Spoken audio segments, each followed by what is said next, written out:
Welcome to Westmill Wind Farm and Solar Park. Westmill is a working organic farm hosting 5 1.3 megawatt wind turbines and a 5 megawatt solar park, these owned by the local community. Since the installation of the turbines in 2008, we have welcomed visitors from all over the UK and around the world. These individuals and groups share an interest in renewable energy. We are in the midst of a climate and ecological emergency, and the science is clear. We need to reduce climate emissions rapidly. And while some people are working towards this goal, global emissions are still growing. Wind and solar are viable, cost-effective sources of clean electricity and are contributing significantly to UK electricity generation. We are currently standing at the entrance to the site, from where we have an excellent view of the 5 turbines. We are approximately 500 metres away from Turbine 2, but at this distance, the noise that you can hear is predominantly road noise from the A420. On the far right of the farm, you can see the solar park, which consists of just over 21,000 panels. We're going to take a walk up the track to get a closer look at the turbines. The history of the site itself is both interesting and varied. In 1940, the Second World War led to this once private airfield becoming RAF Watchfield, where it was used for training purposes. After the war, it was known as Arnhem Camp and was used for packing military supplies and to train paratroopers. In 1975, the site hosted the Watchfield Rock Festival before it was returned to agriculture the next year.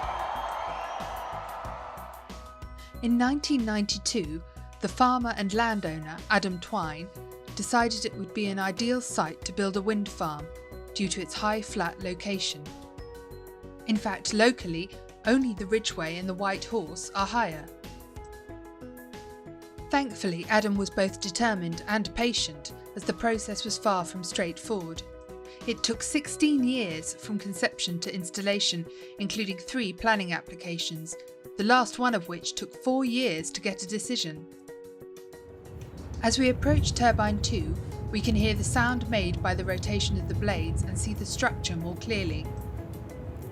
A hollow tapered tower allows access to the nacelle, which houses the working parts. The 3 blades are located in a central hub. This assembly is called the rotor. We'll have a chance to look at each component more closely later.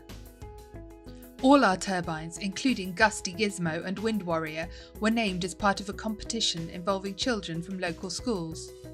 From the ground to the nacelle hub, our turbines are 49 metres tall. Each blade is 30 metres and the overall diameter of the rotor 62 metres. And whilst ours are certainly majestic, compare this to the 80-metre blade length and 105-metre hub height of some existing offshore wind turbines. With their small footprint, the turbines only take up about 1% of land on the farm. Each turbine is rated 1.3 megawatts, and in total they generate about 11 gigawatts per year. This is equivalent to the electricity used by about 2,500 homes. It took only 8 months of operation to pay back the turbine's embedded energy. Embedded energy is the energy used and the CO2 generated during their construction and installation.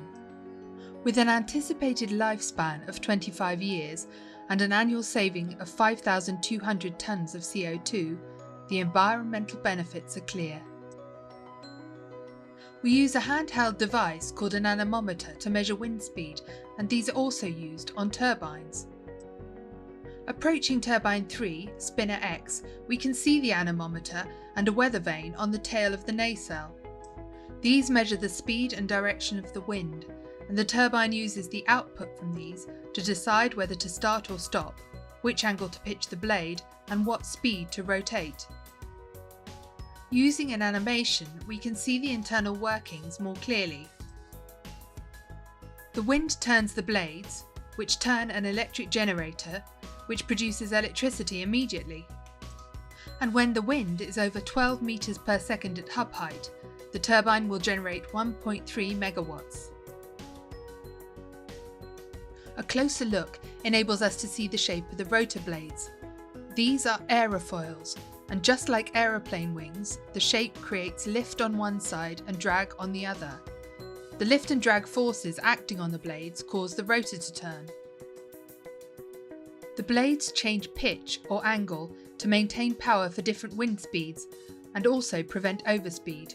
The edges of the blades turn into the wind and reduce the speed of rotation, a process called feathering. If the wind becomes too high, a shutdown mechanism is triggered. The turbines have two fixed rotational speeds, 13 revolutions per minute and 19 revolutions per minute. The lower rotational speed enables more power to be generated in lower wind speeds. The turbines are arranged west to east, 190 metres apart. Let's take a walk down to turbine number 4, Huff and Puff. As I mentioned before, the footprint of each turbine is relatively small, only 6.75 metres squared in fact. However, it is actually what lies beneath and supports the structure that is key. To anchor each turbine into position, it is bolted onto 330 cubic metres of concrete, reinforced with 36 tonnes of steel. It took only 8 days to install all turbines onto their foundations. We can see construction methods more clearly if we look at turbine 5, Zeus. Looking up the tower, we can see that it is made from welded steel panels. Our turbines were made by Siemens in Denmark, delivered in sections and then constructed on site. Construction cost £7.7 million. £4.6 million was raised from Westmill Wind Farm Co-op shareholders and the rest as a co-op bank loan. Each turbine has a secure access point and maintenance is done every 6 months, servicing all turbines in 1 week. The turbines are spaced to reduce the wake effect of upwind turbines on downwind turbines. The wake created is a volume of wind with lower energy and more turbulence. This means that there is less energy produced by downwind turbines and more wear and tear on them. Each one of our turbines produces 690 volts of alternating current in the generator, which is housed inside the nacelle. A transformer in the base of the turbine increases the voltage and decreases the current. This reduces energy losses in transmission as the electricity is run through cables into the on-site substation. Turning our backs on turbine 5 brings us to the western corner of the solar park. The park covers 32 acres, which consists of 21,620 panels, which are divided into segments and rows. Each segment is 23 panels across by 4 panels high. There are 7-metre wide paths in between each row. When it was built in 2011, it was the world's largest community-owned solar park. It cost £15 million to install, 5.8 million of which was raised by community shareholders. Since then, solar technology has improved and costs come down significantly. A similar installation today would cost only 3.3 million. Each row of panels faces south at an angle of about 30 degrees. The wide gaps in between them are so that when the sun is low in the sky in the winter, they don't shade each other. Each polycrystalline panel is made up of 60 photovoltaic or PV cells with an aluminium frame and a toughened glass front. The PV cells make electricity from light energy. Photons falling on the surface make electrons move inside, creating electricity that can flow out of the panel. Each panel produces up to 37 volts of direct current. The panels are joined in strings, and the strings are joined in parallel in combiner boxes at the end of each row. These feed into inverters, which convert direct current into alternating current. This then goes into a transformer, where it's transformed for grid connection.